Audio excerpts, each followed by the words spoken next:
What are you doing, kiddo? You really gonna go through with this?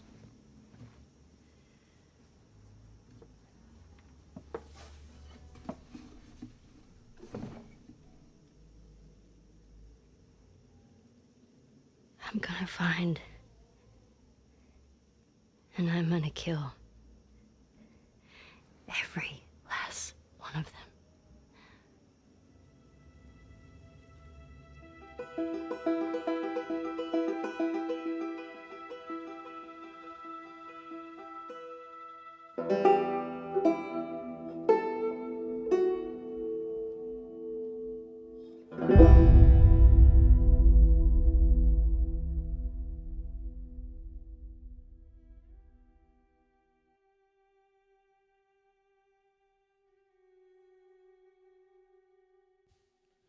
The Last of Us and The Last of Us Part 2, 2013 to 2020, is a record-breaking video game series developed by Naughty Dog. The development company is known for its works on multiple games such as Crash Bandicoot, 1996 to 1999, Uncharted, 2007 to 2016, etc. Naughty Dog serves us with a series of The Last of Us. This revolves around the storyline of the characters Ellie and Joel in the post-apocalyptic United States of America in the year 2033. The plotline establishes itself in a widespread brain-altering pandemic that has approximately infected 60% of the population, which led to the fall of governments globally and the World Health Organization. Consequently, the USA is turned into a military-run dystopia with designated quarantine zones around the country to house the survivors from the zombie apocalypse. The lack of the Union and the state allowed the rise of a paramilitary group called the Fireflies that promised a potential vaccine against the virus and set their agenda against the military following their lack of effort in overturning the pandemic.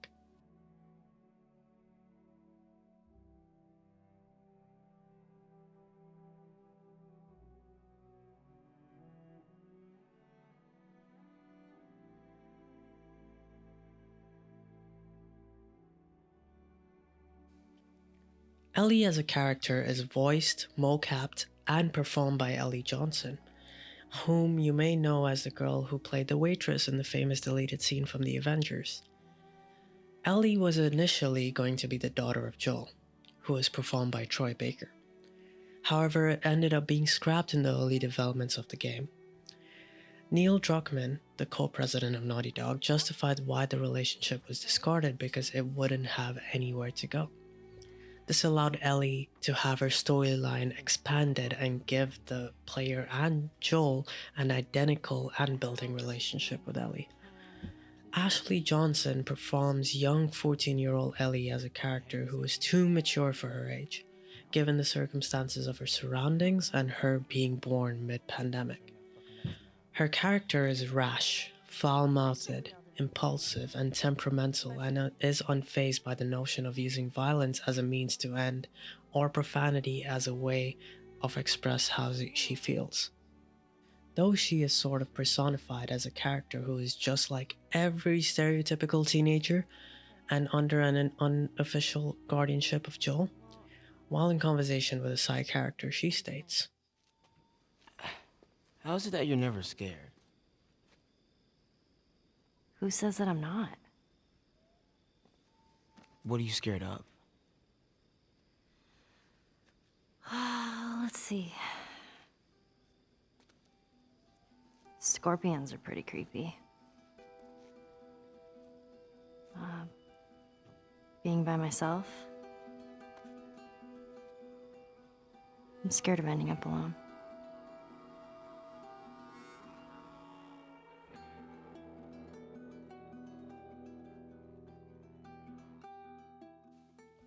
her character suffers from monophobia, fear of being alone.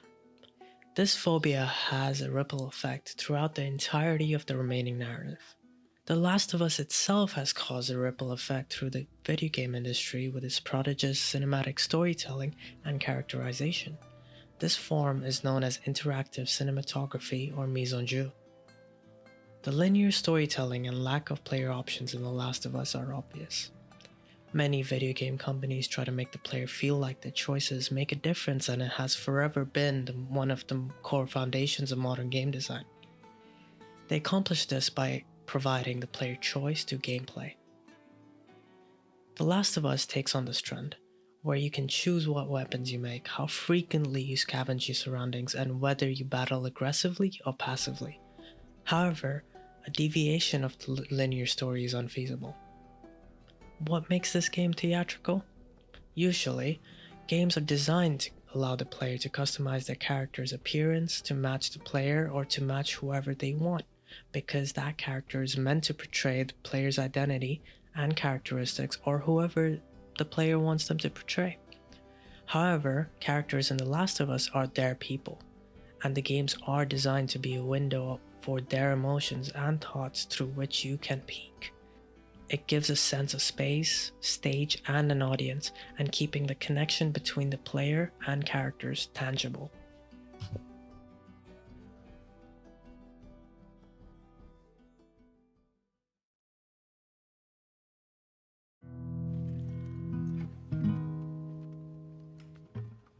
Talking away. I don't know what I'm to say, I'll say it anyway.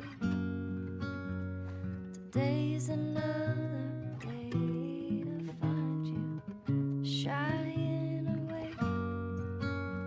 I'll be coming for you, love, okay? Take on me.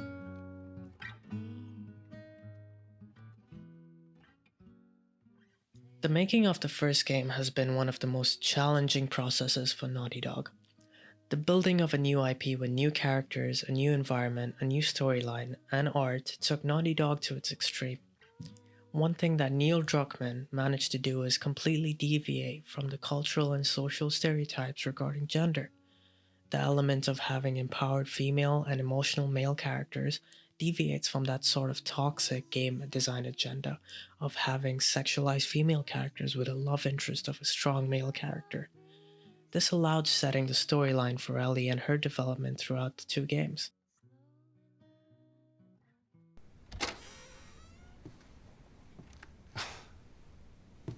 Is this really all they had to worry about?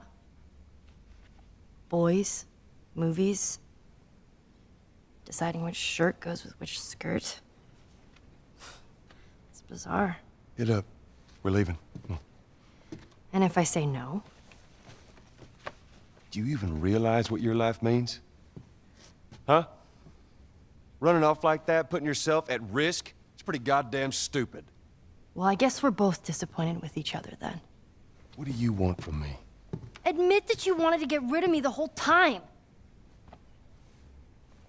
Tommy knows this area Oh, better fuck than... that. Well, I'm sorry. I trust him better than I trust myself. Stop with the bullshit. What are you so afraid of? That I'm gonna end up like Sam? I can't get infected.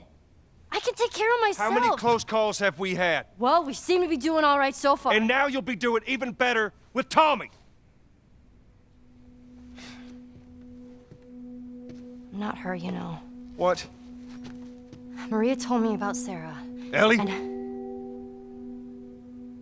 You are treading on some mighty thin ice here. I'm sorry about your daughter, Joel. But I have lost people too. You have no idea what loss is. Everyone I have cared for has either died or left me. Everyone fucking except for you. So don't tell me that I would be safer with someone else, because the truth is I would just be more scared.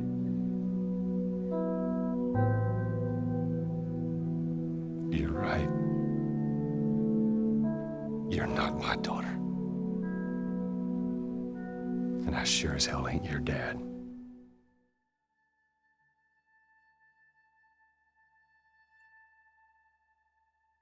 One of the things we kind of struggled with is to say, well, if we want to really ground this world and make it so like realistic, maybe we shouldn't have anything that could be perceived as a monster. Maybe like by just having an infection that just killed people, and it's all about humans and how they deal with this post-apocalyptic society and how different people decide to survive. Maybe that would be enough. And what we realize is because we're making an action game, a lot of the storytelling happens on the joystick. And once we remove the infected, it's like all of a sudden now we can't tell the story through gameplay of what happened to the world. And that's where we kind of went back and kind of brought the infected back in, because it lets you see, once you're fighting them, the threat that people had to deal with, that otherwise would just be very cerebral and people could talk about it, but you couldn't necessarily experience it yourself. In a novel, that might work. In a game, for us, in a specifically an action game, it didn't work. The Infected were inspired by a BBC documentary on planet Earth, particularly on the episode Jungles. This episode talked about a fungal bacteria known as cordyceps, a live fungus that infects insects where it takes hold of the insect's cognitive and mobility responses. Having taken over of the insect's mind, it takes it to a higher ground to eventually germinate the surrounding area to have more hosts to infect. Naughty Dog broadens the scale of the fungi's potency, with it being able to infect humans, which resulted in zombies, or the infected as it's labeled in the game. By going the extra mile to portray biological evolution, they set 4 main stages of the fungal infection in the human body: runners, stalkers, clickers, and sometimes bloaters. These little details that come along with not only the infected but the environment and society all relay back to what the player should be feeling and what's happening with these characters.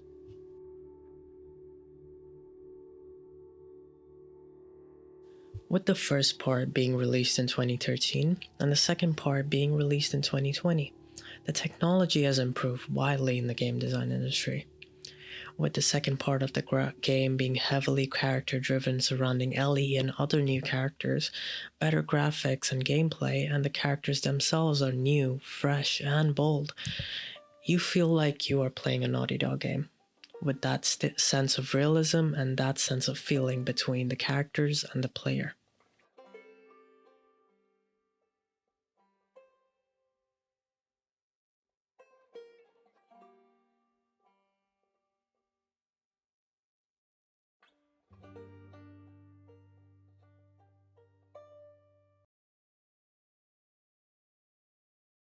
Hopefully with all these things combined, it gives you the feeling that you're playing a Naughty Dog game. This is what we go for. I feel like these are all real people. I feel like this is a real place. I feel like this was a real situation that I was in, and I handled it in a way that makes sense if this was real life. The key difference between the first part and the second part of the game is that the world is bigger. The sense of physical space broadened, where you encounter new enemies following the fall of the military-run dystopia, and instead of a nature-filled utopia. Nature has taken over all the city's landscapes way more in the first game. The Last of Us and The Last of Us Part 2 have been incredible masterpieces in the gaming industry, and I will forever cherish the characters, the story, and its connection to real-world events and matter. This game feels real. It feels plausible. It feels like these events could happen one day. Especially in the time of living in a pandemic, it only complements my statement that this could be a thing, though we don't wish for it. The characters feel real. They feel like they are part of a film and not a video game. Video games have come so far to make a game tell a story, but Naughty Dog takes it to the next level and makes it cinematic, makes it theatrical. Thank you for watching.